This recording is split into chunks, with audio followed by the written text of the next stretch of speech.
Good morning. Dito kami sa Bawang La Union. Meron tayong Rebel 1100 dito. Ayan.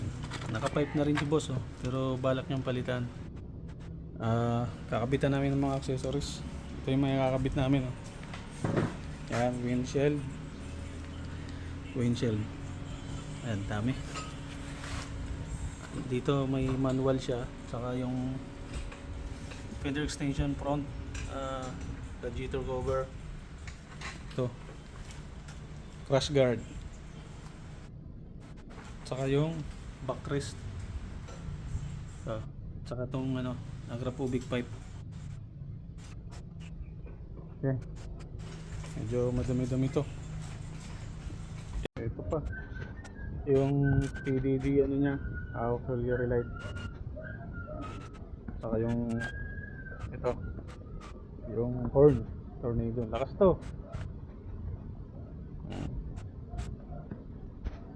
Kinakabit na yung backrest. Ayan. Iwas laglag ang kas. Harley na ang datingan. Kinakabit na namin yung bracket ng windshield.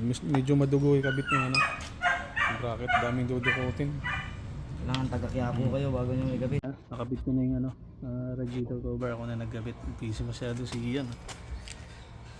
Hindi pa siya natatapos sa bracket. Medyo madugo. Kabit ko na rin to. Ako na magkakabit ng mga mahihirap. Yan, magkakabit ko na. So yun, nakabit na yung yung Harley ng dating boss. Nakabit na yung windshield.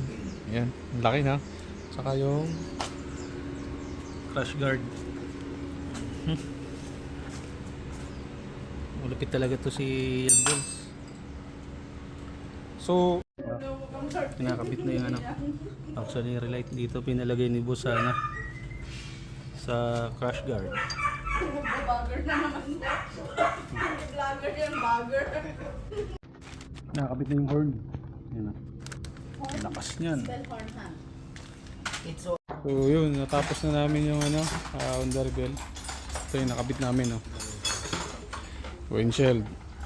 Mukha na siyang Harley. Saka radiator cover, crash guard, saka to TDD, pinakabit na sa amin.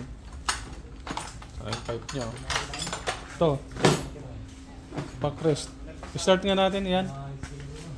Pakinggan natin yung busina. Sige, start mo nga.